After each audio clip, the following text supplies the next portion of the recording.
এই ইয়াকুব বিয়াদব মাওলানা যে আমাদের মুফতি সাহেব হুজুরের ভুল ধরছে যে, তবে আমি আসিম বিল্লাহ সিদ্দিকী বলি কি জানেন, আমি বলবো আপনারা শুনবেন শুধু যে না, আপনারা একটু ভাববেন আমি যে কথাটা বলছি ঠিক না। আপনার বিয়াদব বক্তা ইয়াকুব যে আপনার ওয়াজ করতে করতে বলছে কি জানেন, বলছে যে আসিম বিল্লাহ সিদ্দিকী এমন কথা বলছে, অর্থাৎ ফুরফুরার পিজ্জাটা এমন কথা বলছে, ইহুদিদের মতন কথা বলছে। জোরে বলুন নাউজুবিল্লাহ। অল ইন্ডিয়া সুন্নাতুল জামাত বক্তাদের সাথে ফুরফুরার সারা জীবন দ্বন্দ্বটা লাগিয়ে রাখতে হবে। কিভাবে লাগাতে হবে, যে আসিম বিল্লাহ সিদ্দিকীর ব্যাপারে যে কারো মুখ খোলা সাহস হলো না, এই জানোয়ার ইয়াকুব বক্তা এর মুখ খোলা সাহস হলো কিভাবে, ই দেখছে এই সময় কাটি মারলে তাহলে ফুরফুরার সাথে যে অল ইন্ডিয়া সুন্নাতের সাথে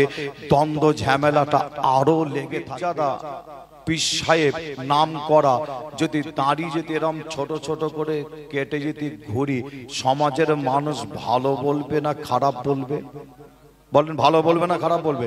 যে দাড়িগুলো কেরাম ছোট ছোট করে কেটেছে, আর ওই দাড়িতে একটা কালার হলে হতো, না হলে কালার মানে মেহেদি, মেহেদি আপনি লাগাতে পারেন যে, কিন্তু একটা কালার হলে হতো। হ্যাঁ, আবার পীর সাহেব করেছে কি জানেন, 12 রকম কালার খালি করে রেখে দিয়েছে, বুঝতে পারছেন না? 12-14 রকম, দেখলে মনে হবে সব 12-14 রকম কালার করছে। দাঁড়িয়ে আছে এত ছোট ছোট যে আপনাদের বেশি দূরে যেতে হবে না, বসিরহাট দরবারে এরকম একজন আপনার নাম করা ব্যক্তি আছে না নাই? আছে না নাই? যে তবে আপনাদের ছোট ভাই ছেলে হিসাবে আপনাদের বলে যায়, আমি আসিম বিল্লাহ সিদ্দিকী বলার কারণ অন্য কিছু নাই, একটু সাবধান আপনাকে আমাকে হতে হয়। বাজারে আপনার এমনও বক্তা এমনও হুজুর বেরিয়েছে, সমাজে আপনার জেনা করে ঘুরছে, অথচ ওই ব্যক্তি আবার জলসার মাহফিলে। যে সমাজে এমনও ব্যক্তি এমনও মানুষ আছে যে আপনার নিশাখোর, অথচ ওই ব্যক্তিকে নিয়ে এসে আবার হুজুরকে মাওলানাকে নিয়ে এসে আবার স্টেজে বসিয়ে জলসা করছে। যে সমাজে এমনও ব্যক্তি এমনও মাওলানা আছে, আমার কাছে পর্যন্ত ওই ব্যক্তির ড্রাইভার বলছে, ড্রাইভার যে আচ্ছা হুজুর কেমন ভালো না খারাপ, এই তত্ত্বটা বেশি ভালো দিতে পারে কে বলেন? কে বলেন দেখেন? সব থেকে ভালো না, স্ত্রীও দিতে পারবে না। আমার কোন ভাই চাচা বলেছেন জানি না, স্ত্রী হচ্ছে আপনার মোটামুটি কিছু অল্প সময় স্বামীর সাথে থাকে। এখন হয়ে গেছে কিছু কিছু মাওলানা কিছু কিছু হুজুর, তারা আবার কলকাতা স্ত্রীর পাশে শুচ্ছে না। আমার কাছে তত্ত্ব আছে, সব একটা একটা খবর এসছে। যখন আমি মোটামুটি প্রতিবাদের লাইনে যখন থেকে করছি, হ্যাঁ, একটা একটা তত্ত্ব এসছে। কলকাতার নিউ টাউনে ওয়াচ করে মাহফিল সেরে কলকাতার নিউ টাউন হোটেলে গিয়ে শুচ্ছে, রাত কাটাচ্ছে, বুঝতে পারছেন না? যে ওখানে ওই মাওলানা সাহেব হুজুর সাহেবের ওয়াজ মাহফিল করে গাহাত পায় এত ব্যথা, ওখানে একটু খেদমত নিচ্ছে হোটেলে নিউ টাউন রাজারহাট, বুঝতে পারছেন না? ওখানে গিয়ে খেদমত নিচ্ছে, আবার পরের দিন আবার এসে জলসা করছে। যে এই তত্ত্ব প্রমাণ আমার কাছে আছে। আর আমি আসিম বিল্লাহ সিদ্দিকী, আপনারা প্রত্যেকে আমাকে জানায়, আপনারা জানেন। আমি আপনারা বলবেন ভাই নামটা আপনি বলুন তো দেখি, আপনি তাহলে নাম না বলে আপনি এইভাবে বলছেন কেন? আপনারা জানেন আমি নাম বলতে কিন্তু ভয় করি না, নাম বলে দিতে পারি। যে আপনারা জানেন আমি নামও বলে দিতে পারি। তবে আমি আসিম বিল্লাহ সিদ্দিকী আপনাদের ছোট ভাই ছেলে হিসাবে আপনাদের জানাই যে বর্তমান কঠিন সময়, কঠিন টাইম, আপনাকে আমাকে এদের থেকে সাবধান হিফাজত হতে হবে। যে দাদা হুজুর পীর কেবলা আল্লামা রুহুল আমিন সাহেব হুজুরের নকশা কদম অনুযায়ী শুধু অল ইন্ডিয়া সুন্নাতুল জামাতের বক্তা আলেম ওলামা শুধু চলছে, এটা আমি বলছি না। আল্লাহ কার আরো হাক্কানি আলেম আছে না নাই? আছে না? আরো সমাজে হাক্কানি আলেম হাফেজ মাওলানা আল্লাহ কারে আছে। আমরা তাদের নিয়ে এসে যদি জলসা দিই, এই জলসাটা তখন আল্লাহ দরবারে কবুল হবে। জোরে বলো, জোরে হবে না? আরো জোরে হবে না? একটা বিয়াদব বক্তা, আমি আলোচনা আপনাদের মনে রাখবেন, আলোচনা ছেড়ে রেখেলাম। একটা বিয়াদব বক্তা, জাহেল মূর্খ, আমি মনে করি জাহেল মূর্খ এই কারণে বললাম, আমাদের যে চাচা যেনার নাম আল্লামা পীর মুফতি আপনার আব্দুল কাইয়ুম চাচা, তিনার আবার ভুল ধরছে। আবার নাম কি জানেন? যে বিয়াদব মূর্খ জাহেল, যে আপনার ওই বক্তাটার নাম হচ্ছে ইয়াকুব। নাম শোনেন না আপনারা? শুনেছেন না শোনেন না? যে এই ইয়াকুব বিয়াদব মাওলানা যে আমাদের মুফতি সাহেব হুজুরের ভুল ধরছে। যে তবে আমি আসিম বিল্লাহ সিদ্দিকী বলি কি জানেন, আমি বলবো আপনারা শুনবেন শুধু, যে না আপনারা একটু ভাববেন আমি যে কথাটা বলছি ঠিক না ভুল। যে আমাদের মুফতি আব্দুল কাইয়ুম আমার চাচা, তিনার যতটা এলেম, অহংকার করছি না, যে আমার চাচার পায়ে, যে আমার চাচার নোকে যেটা আছে, পায়ের নোকে যেটা আছে, এই বিয়াদব ইয়াকুব তার মাথায় বেরেন্টে সেটা নেই। ঠিক না ভুল? ঠিক না ভুল? যে আপনার ইদিক উদিক করে যেমন হোক করে ভেবেছিলাম যে মাদ্রাসায় মনে হয় পড়াশোনা করে কিছু এলেম শিক্ষা মনে হয় করেছে, তাও দেখলাম যে একদম কিছুই নেই, একদম ঢোল কোম্পানি দাদের মলম। বুঝতে পারছেন না? ঢোল কোম্পানি দাদের মলম। কেন বললাম? আমি একটা তার বক্তব্য শুনলাম এই দুদিন আগে। কি শুনলাম? আমি আসিম বিল্লাহ খাদিজা মাদ্রাসায় গিয়েছিলাম ওয়াজ করতে। আপনারা ছিলেন না? ছিলেন না আপনারা? যে খাদিজা মাদ্রাসায় ওয়াজ করতে করতে বলেছিলাম বসিরহাটের আল্লামা রুহুল আমিন সাহেব হুজুর যে জায়গাটায় আছে, আমার মনে হয় ওখানে হুজুর আপনার বেইজ্জতি হচ্ছে। আমি আসিম বিল্লাহ আল্লামা রুহুল আমিন সাহেব হুজুরকে অপমান করার জন্য একথা বলিনি। যে কেন? আমি আসিম বিল্লাহ ভালো রকম জানি, দাদা হুজুর পীর কেবলা জিনাকে দেখলে উঠে দাঁড়িয়ে সম্মান করত। জোরে হবে না? আর আমি আসিম বিল্লাহ তার ঘরের বাচ্চা হয়ে আল্লামা রুহুল আমিন সাহেব হুজুরের শানে বিয়াদবি কথা বলতে পারি বলে মনে হয়? যে বলতে পারি না।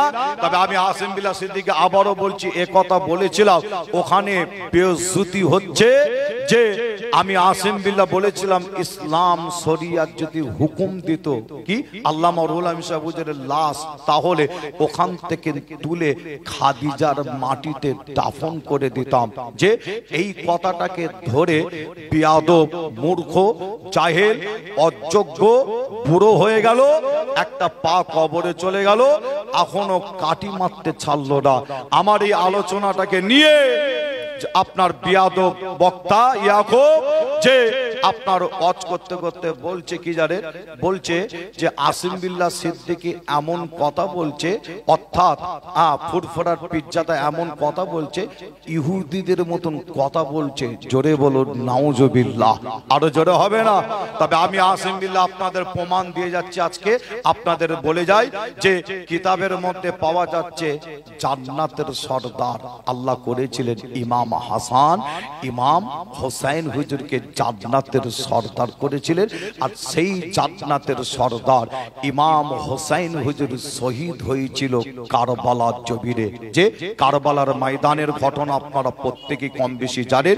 তবে এটুকুন আপনাদের জানাই, ইমাম হোসেন হুজুরকে কারবালার জমিনে এত কষ্ট দেওয়া হয়েছিল, বলা হচ্ছে কি জানেন? হুজুরের শরীর মুবারক থেকে এই শের মুবারকটাকে আলাদা করে দিয়েছিল। কার? জান্নাতের সর্দার ইমাম হোসেন হুজুরের শরীর মুবারক থেকে শের মুবারকটাকে আলাদা করে দিয়েছিল।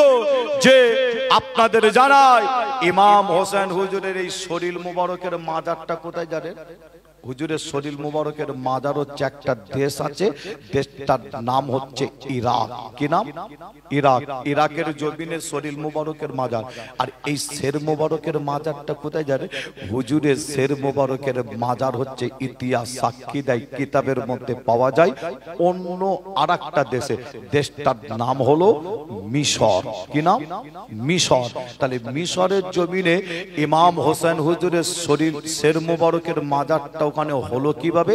ইতিহাস সাক্ষী দিচ্ছে ইমাম হোসেন হুজুরের শের মুবারকটা প্রথম দাফন করা হয় কোথায়? উমাইয়া জামে মসজিদ বলে একটা মসজিদ আছে, ওই মসজিদ মাঠে প্রথম দাফন করা হয়। যে আবার উমাইয়া জামে মসজিদ মাঠ থেকে হুজুরের শের মুবারক মাটি খুঁড়ে তোলা হয়েছিল। কেন তুলেছিল? যারা তুললো তারা কি হুজুরের শের মুবারক সাথে বেয়াদবি করলো? যে আপনাদের বলি, আপনাদের ইতিহাস জানায় যে যিনি জান্নাতের সরদার, উমাইয়া জামে মসজিদ মাঠে হুজুরের শের মুবারক প্রথম দাফন করা হয়। ওখান থেকে মাটি খুঁড়ে ইমাম হোসেন হুজুরের শের মুবারক তোলা হয়েছিল। তুলে আবার হুজুরের শের মুবারক নিয়ে চলে যাওয়া হলো কোথায়? আসকালান বলে একটি জায়গা আছে, আসকালানের মাটিতে নিয়ে গিয়ে দাফন করা হয়।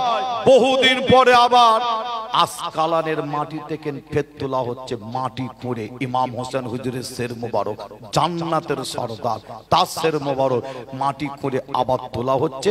তুলে আবার নিয়ে চলে যাওয়া হলো কোথায়? মিশরের মাটিতে নিয়ে গিয়ে দাফন করা হলো। বর্তমান ওখানে দাফন আছে। আর ওই জায়গায় হুজুরের শের মুবারক দাফন করার কারণে ওই এলাকার নাম হয়ে গেল আল হোসাইনি এলাকা। জোরে বলুন, জোরে হবে না? তাহলে হুজুরের শের মুবারক কবার মাটি করে তোলা হলো? দুবার, তাই তো নাকি? দুবার তোলা হলো হুজুরের শের মুবারক। যে এই শের মুবারকটা যে তুলেছিল যারা, তারা কি বেয়াদবি করলো? যে না। আর তুলেছিলেন কেন জানেন? তুলেছিলেন এই কারণে, ইতিহাস সাক্ষী দিচ্ছে যে হুজুরের শের মুবারকটা উমাইয়া জামে মসজিদ মাঠে যে দাফন ছিল, ওখানে বেইজ্জতি করার জন্য কিছু ব্যক্তি প্ল্যান করেছিল যাতে বেয়াদবি না করতে না পারে। যে সেই সময় নবী প্রেমিক, রসুল প্রেমিক যারা ছিল, তারা ওখান থেকে তুলে আসকালানের মাটিতে নিয়ে যায়। আবার আসকালানের মাটিতে যখন এরকম খবর হয়, আবার ওখান থেকে তুলে আবার মিশরের জমিনে নিয়ে গিয়ে দাফন করে। আর একবার জোরে বলুন, আরো জোরে হবে না? যে আপনাদের ছোট ভাই ছেলে হিসাবে আসিম বিল্লাহ সিদ্দিকী ইহুদির মতন কাজ করছে। যে জানোয়ার মার্কা ইয়াকুব, যে আপনাদের বলে যায় জানোয়ার মার্কা ইয়াকুব বুড়ো হতে গেল। আবার শুনলাম নাকি যে সেও আবার একটা কেস ঘটিয়েছে। আবার বুঝতে পারছেন না? সেও আবার একটা কেস ঘটিয়েছে। খুব তাড়াতাড়ি বাজারে আবার আসবে মোবাইলে, আপনারা দেখলে বুঝতে পারবেন যে অল ইন্ডিয়া সুন্নাতুল জামাত যে লাথি মেরে বার করে দিয়েছে। ঠিক না ভুল? যে লাথি মেরে বার করে দিয়েছে এই সমস্ত ভণ্ড ব্যক্তিকে, যে জাহেল মূর্খ ব্যক্তিকে বার করে দিয়েছে। আর এরা দেখেছে যে আপনার অল ইন্ডিয়া সুন্নাতুল জামাত বক্তাদের সাথে ফুরফুরার সারা জীবন দ্বন্দ্বটা লাগিয়ে রাখতে হবে। কিভাবে লাগাতে হবে? যে আসিম বিল্লাহ সিদ্দিকীর ব্যাপারে যে কারো মুখ খোলা সাহস হলো না, এই জানোয়ার ইয়াকুব বক্তা এর মুখ খোলা সাহস হলো কিভাবে? ই দেখছে এই সময় কাটি মারলে তাহলে ফুরফুরার সাথে যে অল ইন্ডিয়া সুন্নাতের সাথে দ্বন্দ্ব ঝামেলাটা আরো লেগে থাকবে। যে হ্যাঁ, আপনাদের ছোট ভাই ছেলে হিসাবে আপনাদের জানাই, আপনাদের কাছে বলতে চাই, একজন মুসলমান আর একজন মুসলমানের সাথে যদি দ্বন্দ্ব ঝামেলা থাকে, মিটে যাওয়া ভালো না খারাপ? ভালো না খারাপ? যে মিটে যাওয়া ভালো। আমি আসিম বিল্লাহ সিদ্দিকী আমরা সকলে মিলে মিল মোহাব্বতে আছি, মিলেমিশে আছি। এদের ভাইজান জ্বালা করছে। যে হ্যাঁ, আর এইদিকে মিঠুন চক্রবর্তী নাম শোনেন না আপনারা? আছে না নাই? একটা আপনার কি আপনার ফিল্ম না কি করে মিঠুন চক্রবর্তী, বুঝতে পারছেন না? যে আপনার সে আবার রেডি হচ্ছে কচু কাটা করার জন্য, বুঝতে পারছেন না? ডাইরেক্ট বক্তব্য দিচ্ছে, ডাইরেক্ট বক্তব্য দিচ্ছে মুসলমানদের বিরুদ্ধে।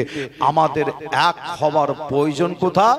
আর এক হওয়ার জন্য আমি আসিম বিল্লাহ যে আমি চিন্তা ভাবনা নিয়ে আগাচ্ছি, কিন্তু মাঝখানে দেখছি এই ইয়াকুবের মতন মুনাফিক আটকে আছে। বলেন এই মাঝখান থেকে এই ইয়াকুবকে সরাতে হবে না? হবে না? সরাতে হবে না? হবে না? আর এই ইয়াকুবকে মানুষের কাছে যে আপনার বুঝিয়ে দিতে হবে, এক নম্বর মুনাফিক বর্তমান এই ইয়াকুব, এর থেকে না আমাদের সাবধান হতে হবে। আর আমরা সাবধান যদি হতে পারি, ইনশাআল্লাহ আমরা মুসলমান একটা ছাতার তলায় আসতে পারবো। একবার জোরে বলুন, জোরে হবে না? মুসলমানের ঘরে ছেলে মেয়েরা, বারা তরুণেরা, আয়ামা নওজওয়ান যুবকেরা, পর্দার অন্তরালে মা বোনেরা, এ আমার নবী প্রেমিকেরা, তাই আমি আসিম বিল্লাহ আপনাদের ছোট ভাই, ছোট ছেলে হিসাবে জানিয়ে দিয়ে যায়, এ যুবকেরা, আমার আল্লাহ যিনাকে জান্নাতের সর্দার করেছিল ইমাম হোসেন হুজুর, তিনার শের মোবারকের মাজার মিশরের মাটিতে আজও পর্যন্ত দাফন করা আছে। আল্লাহ আমাকে নিয়ে গেছিল, আমি গুনাহগার গিয়েছিলাম। এ যুবকেরা, ওই মিশর সফরে একদিন নাই দুদিন নাই, আমি মিশরের জমিনে কিছু কম বেশি 14 দিন আমি ছিলাম ওই মিশরের জমিনে। এই 14 দিন থাকা অবস্থায় ইমাম হোসেন হুজুরে ওই শের মুবারকের মাজার আমি জিয়ারত করতে গিয়েছিলাম বেশ কয়েকবার।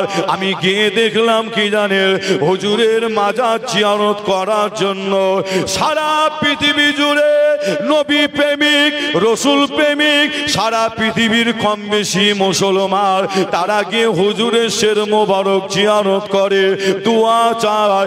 এ যুবকেরা, তাই আপনাদের জানিয়ে দিয়ে যায়, এই মিশরের কথা যখন বলেছি একটু বলে দিয়ে যায়। আপনারা নাম শুনেছে 4 ইমামের এক ইমাম, যিনার নাম ইমাম শাফি, আপনারা নাম শুনেছে। এ নবী প্রেমিকেরা, ইমাম শাফি নাম শুনেছেন, 4 ইমামের এক ইমাম ইমাম শাফি হুজুর, তিনার মাজার হলো মিশরের জমিনে। আল্লাহ আমাকে নিয়ে গেছিল, আমি গুনাহগার গিয়েছিলাম। আপনারা একজন কারি সাহেবের তেলাও শুনে থাকে, যিনাকে বলা হয় বিশ্বকারী বলা হয়, যিনার নাম হলো কারি আব্দুল বাসেদ, আপনারা নাম শুনেছে। এ নবী প্রেমিকেরা, সেই কারি আব্দুল বাসেদ সাহেবের মাজার ওই মিশরের মাটিতে আল্লাহ আমাকে নিয়ে গেছিল। আপনাদের জানিয়ে দিয়ে যায়, নবী হারুন আলাইহিস সালাম নাম শুনেছে, এই নবী হারুন আলাইহিস সালামের মাজার মিশরের জমিনে আমি গুনাহগার গিয়েছিলাম। আপনারা নাম শুনেছে লোকমান হাকিম, হযরতে লোকমান হাকিম, তিনার মাজার হলো মিশরের জমিনে। এ নবী প্রেমিকেরা, আয় আমার নবীর উম্মত উম্মতিরা, আপনাদের জানিয়ে দিয়ে যায়, ইবনে হাজার আসকালানি রহমাতুল্লাহ আলাইহি, জালালউদ্দিন সুয়ুতী রহমাতুল্লাহ আলাইহি, তিনাদের মাজার হলো মিশরের জমিনে। আল্লাহ আমাকে নিয়ে গেছিল। এ নবী প্রেমিকেরা, তাই আপনাদের জানিয়ে দিয়ে যায়, মিশরের জমিনে একজন নবীকে আল্লাহ বাদশাহ করেছিল, যিনার নাম হলো হযরতে নবী ইউসুফ আলাইহিস সালামকে। জোরে হবে না সুবহানাল্লাহ? নবীটার নাম হলো কি? হযরতে নবী ইউসুফ আলাইহিস সালাম। আপনারা প্রত্যেকেই জানেন, ইউসুফ নবীকে শতাত ভাইরা জানে মারার জন্য একটা কুয়া সামনে নিয়ে গিয়ে দাঁড় করিয়েছিল, পিছন দিক থেকে একটা ধাক্কা দিয়ে কুয়াতে ফেলে দিয়েছিলেন জানে মারার জন্য।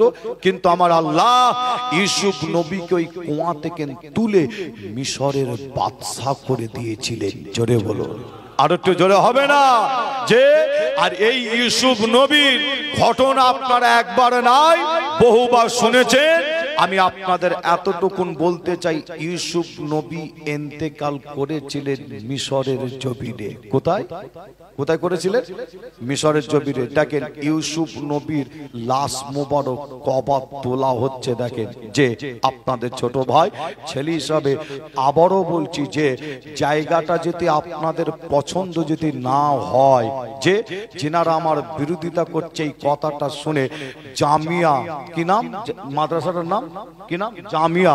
এই জায়গাটা যদি আপনাদের পছন্দ যদি না হয়, তাহলে আমি আসিম বিল্লাহ সিদ্দিকী এইটা বললে তো নিশ্চয়ই আপনারা খুশি হবেন যে বসিরহাটে আল্লামা রুহুল আমিন সাহেব হুজুর ওখানে বেউজ্জতি হচ্ছে, যে তিনাদের কাজ কারবার বর্তমান দেখবেন সেখানে কিভাবে কাজ কারবার চলছে, শরিয়াত বিরোধী, ইসলাম বিরোধী। একটা একটা করে যদি কথা বলি, আমি এখন চেপে রেখেছি, যে এই চেপে রাখার কারণও আছে। দেখতে চাইছি পানিটা কত দূর গড়ায়, বুঝতে পারছেন না, পানিটা কত দূর গড়ায় চেপে রেখেছি। বহু তত্ত্ব আমার কাছে আছে, তবে এতটুকুন বলে যায়, ইসলাম বিরোধী, শরিয়াত বিরোধী অনেক কাজ হয় সেখানে, যে আল্লামা রুহুল আমিন সাহেব হুজুর সেখানে বেউজ্জতি হচ্ছে। আমি আসিম বিল্লাহ যদি এটা বলি, ওখান থেকে তুলে বাবা ফুরফুরার মাটিতে দাদা হুজুরের পাশে দাফন করে দেব, তখন মনে হয় খুশি হবে না আমার বিরুদ্ধে ফতোয়া দেবে, আমি জানি না, তাই তো নাকি? মনে হয় এখানেও মনে হয় ফতোয়া দেবে।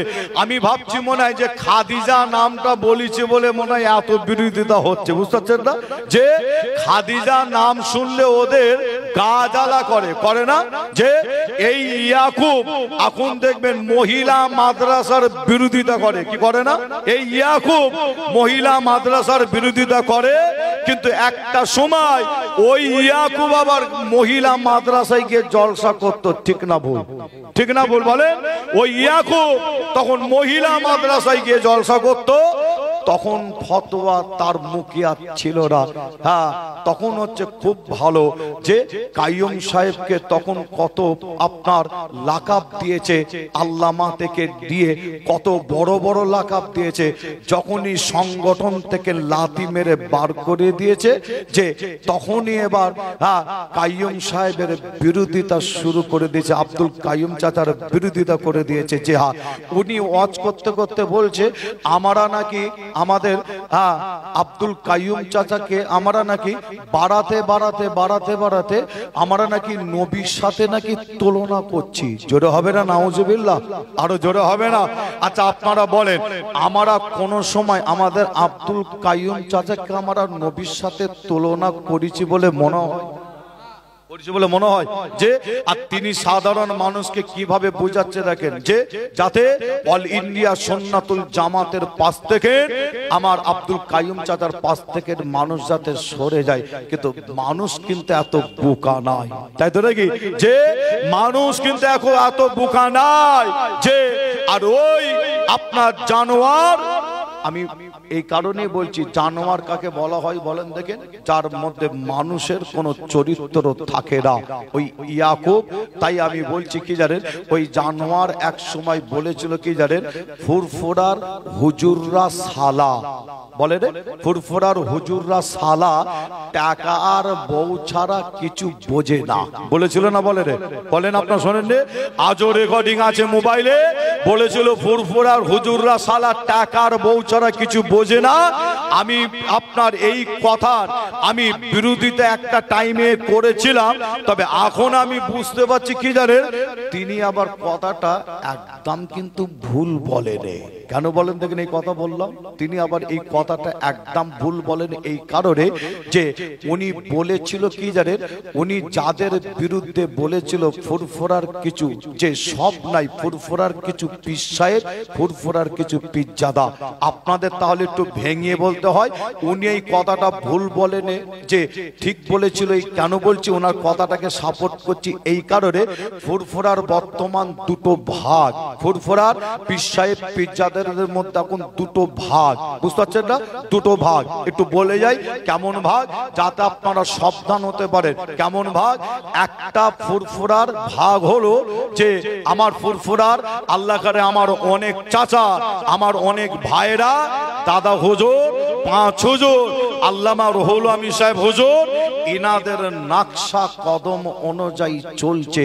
আবার আরেকটা ভাগ হয়েছে কেমন জানেন, এরা আবার যে আপনারা বুঝলে ভালোভাবে বুঝতে পারবেন, আমি এদের নাম দিচ্ছি বেদাতি ফুরফুরা, যাতে মানুষের বুঝতে সুবিধা হয়। এদের নাম হলো কি, এই ভাগটার নাম হলো বেদাতি ফুরফুরা, বেদাতি পীরজাদা, বেদাতি পীর সাহেব, এরা আবার একটা করেছে কি ওয়াশিং মেশিন একটা আবার জোগাড় করেছে ইবলিসের কাছ থেকে। কার কাছ থেকে বলুন?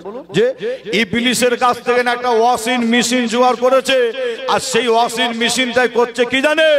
সেই ওয়াশিং মেশিনটাই যে ইয়াকুব আপনার ইয়াকুব ইও আবার একটা ঘটনা ঘটিয়েছে যে মুখে চলে এসছে বলতে পারছি না, যে হ্যাঁ খুব তাড়াতাড়ি আপনারা তত্ত্ব পাবেন যে এই ইয়াকুব বিয়াদবকে সেই ওয়াশিং মেশিনে একদম মাথাটাকে ঢুকিয়ে দিয়েছে নিচে, বুঝতে পারছেন না? ঢুকিয়ে দিয়ে পা দুটো উপরে খালি এরকম করছে। কি হচ্ছে?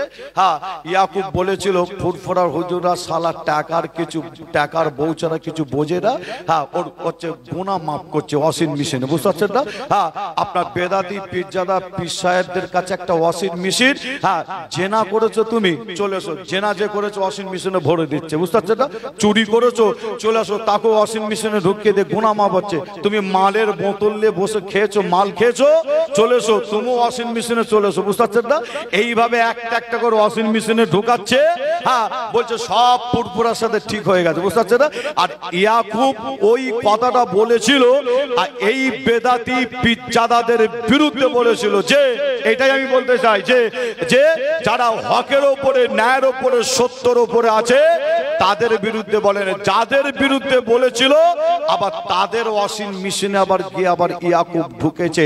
যে আজকে তাদের ওয়াশিং মেশিনে ঢুকে গিয়ে আসিম বিল্লাহ সিদ্দিকীর ব্যাপারে আবার কথা বলছে। আমি আসিম বিল্লাহ সিদ্দিকী বলে যাই যে ইয়াকুব সাহেব তুমি সাবধান হয়ে যাও, সাবধান হয়ে যাও, কতদিন বাঁচবে আমি জানি না। হ্যাঁ আল্লাহ কোরআন শরীফের মধ্যে বলছেন কুল্লু নাফসিন যায়িকাতুল মউত, প্রত্যেক নাফসের মৃত্যুর স্বাদ চাখতে হবে, কেউ আগে আবার কেউ পরে। যে তবে তুমি আগে যাবে না আমি আগে যাব আল্লাহর ডাকে বলতে পারছি না, তবে এতটুকুন বলে যাই সাবধান হয়ে যাও। আসিম বিল্লাহ সিদ্দিকীর মুখ খোলাবে না, মুখ খোলালে কিন্তু বিপদ আছে। নেবু বেশি আপনার কি বলে নিচড়ালে কি হয়? তেতো হয়, তাই তো নাকি? যে বেশি কচলাতে যাবে না, কচলালে বিপদ আছে। আমি আপনাদের কাছে আবার একটা প্রমাণ তুলে ধরছি। নবীটার নাম হচ্ছে কি নাম? হযরতে নবী ইউসুফ আলাইহিস সালাম, তাই তো নাকি? আচ্ছা ইউসুফ নবীকে শতাত ভাইরা কুয়ায় ঠেলে ফেলে দিয়েছিলেন, কিন্তু আমার আল্লাহ ইউসুফ নবীকে কুয়া থেকে তুলে মিশরের বাদশা করে দিয়েছিলেন। জোরে হবে না? আরো জোরে হবে না? মুসলমানের ঘরে ছেলে মেয়েরা, পাড়া তরুণেরা, আয়ামান জওয়ান যুবকেরা, পর্দার অন্তরালে মা বোনেরা, এ আমার নবী প্রেমিকেরা, তাই আপনাদের জানিয়ে দেয়া যায় কিতাবের মধ্যে পাওয়া যায় আমার আল্লাহ পাক ইউসুফ নবীকে আল্লাহ ওই কুয়া থেকে তুলে মিশরের বাদশাহ করে দিয়েছিল।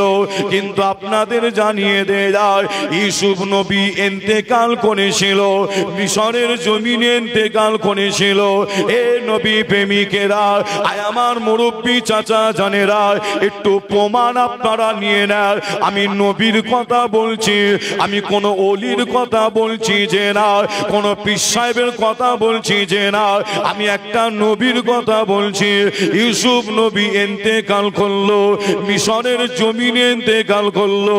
ইউসুফ নবীর ইন্তেকালের পরে দেখতে পাওয়া যায় মিশরের মানুষজনদের মধ্যে একটা দ্বন্দ্ব শুরু হয়ে যায়, একটা ঝামেলা শুরু হয়ে যায়। ওই দ্বন্দ্বটা হয়েছিল কি নিয়ে? কেউ বলে ইউসুফ নবীর কবর মোবারক এখানে হবে, আবার কেউ বলে না ইউসুফ নবীর কবর মোবারক এখানে হবে, আবার বলে না ইউসুফ নবীর কবর মোবারক আমার এলাকায় হবে, আমার পাড়ায় হবে। এইভাবে ইউসুফ নবীর কবর মোবারক কোন জায়গায় হবে মিশরের মানুষের মধ্যে একটা দ্বন্দ্ব শুরু হয়ে গেল। নবী প্রেমিকেরা ওই সময় মিশরের মানুষেরা করেছিল কি জানে? তার একটা আলোচনা করেছিল, আলোচনা করলো তাহলে ইউসুফ নবী কবর মোবারকটা আমরা নীল নদের পানিতে দাফন করিব। কোথা দাফন হবে বলেন? ইউসুফ নবী যখন এন্তেকালে পরে এলাকার মানুষের মধ্যে একটা দ্বন্দ্ব শুরু হলো, কেউ বলছে আমার এখানে, কেউ বলছে আমার এখানে। মিশরের মানুষ আলোচনা করলে এক কাজ করা যাক, ইউসুফ নবীকে নীল নদের পানিতে দাফন করা হবে। যে এই নীল নদ যখন বলেছি একটু আপনাদের বলে যায়, নীল নদ এমন একটা নদী যে নদীটাকে বলা হয় জান্নাতের নদী। যদি হবে না জান্নাতি নদী বলা হয়। পৃথিবীর জমিনে অনেক নদী আছে, আপনারা নদী অনেকে দেখেছেন, সমুদ্রও দেখেছেন, অনেকে সমুদ্র বেড়াতে যান, সমুদ্র ঘুরতে যান, কিন্তু আপনাদের জানায় পৃথিবীর জমিনে এমন একটা নদী আছে যে নদীটাকে বলা হয় জান্নাতি নদী। ওই নদীটার নাম হচ্ছে নীল নদ নদী। আর ওই নদীটা আছে মিশরের জমিনে। একবার জোরে বলুন, আরো জোরে হবে না? আপনাদের বোঝানোর জন্য একটু জানাই, এই নীল নদ নদীর পানি নিয়ে মিশরের বড় বড় কারবার, ব্যবসা বাণিজ্য, চাষ আবাদ সব ওই নীল নদের পানিকে নিয়ে মিশরের বড় বড় কারবার, ব্যবসা বাণিজ্য, চাষ আবাদ। মিশরের নীল নদের পানিটা যদি শুকিয়ে যায়, যে মিশর দেশের একটা বিশাল বড় একটা ক্ষয়ক্ষতি হয়ে যাবে। আপনাদের কাছে যদি জানতে চাই, আপনাদের এই গ্রামে পাড়ায় চাষবাস হয় না? হয় না? চাষবাস হয়? চাষবাস হয় না? আচ্ছা, কি চাষ করেন আপনারা? ধান হয়? ধান হয় না? আচ্ছা, এই ধান চাষ করতে গেলে পানি লাগে না? লাগে না? পানি লাগে? ধান চাষ করতে গেলে পানি লাগে না? আচ্ছা, আলু চাষে মনে হয় পানি লাগে না, তাই তো নাকি? পানি লাগে। আলু চাষও পানি লাগে, ধান চাষও পানি লাগে। যে আপনি যে কোনো একটা কারবার ব্যবসা করেন না কেন, প্রত্যেক কাজে পানি লাগবে। যে আল্লাহ এমন একটা নিয়ামত করেছেন পানি, প্রত্যেক কাজে পানি লাগবে। তাই মিশরের সমস্ত বড় বড় কারবার, ব্যবসা বাণিজ্য নীল নদের পানিকে নিয়ে ইতিহাস সাক্ষী দিচ্ছে। কি জানেন? মিশরের মানুষেরা আলোচনা করলো, তাহলে এক কাজ করা যাক, ইউসুফ নবীকে নীল নদের পানিতে দাফন করা হোক। আল্লাহ ইউসুফ নবীর ওসিলাই পানিকে আরো বরকতময় করে দেবে। জোরে বলো। ইউসুফ নবীকে নীল নদের পানিতে দাফন করা হয়েছিল, কিন্তু আপনাদের যারাই বহু বছর পরে আবার ইউসুফ নবীকে ওই নীল নদের পানি থেকে আবার তোলা হয়েছিল। যে দেখেন, ইউসুফ নবীকে আবার নীল নদের পানি থেকে তোলা হচ্ছে। তুলছেন কে? একটা নবী, যিনার নাম হযরতে নবী মূসা আলাইহিস সালাম। কি নাম? হযরতে নবী মূসা আলাইহিস সালাম। ইউসুফ নবীকে আবার ওই নীল নদের পানি থেকে হযরতে নবী মূসা আলাইহিস সালাম তুলে যে মিশরের জমিনে হুজুরের লাশ মোবারক রাখলেন। যে না, মূসা নবী নিয়ে চলে যাচ্ছে, আবার ইউসুফ নবীকে কোথায় নিয়ে যাচ্ছে? অন্য একটা দেশে। দেশটার নাম হলো প্যালেস্তাইন, অর্থাৎ ফিলিস্তিন। নাম শোনেন আপনারা? যে প্যালেস্তাইন, ফিলিস্তিন। যে ওই প্যালেস্তাইন অর্থাৎ ফিলিস্তিনের জমিনে মসজিদুল আল আকসার আশেপাশে নিয়ে গিয়ে হুজুরকে দাফন করেছিলেন। আর একবার জোরে বলুন, আরো জোরে হবে না?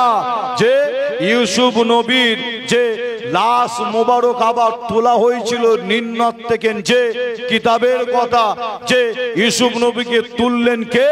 হযরতে নবী মূসা আলাইহিস সালাম। তুলে নিয়ে গেলেন কোথায়? আর একটা অন্য দেশ, যে মসজিদুল আল আকসা, বর্তমান যে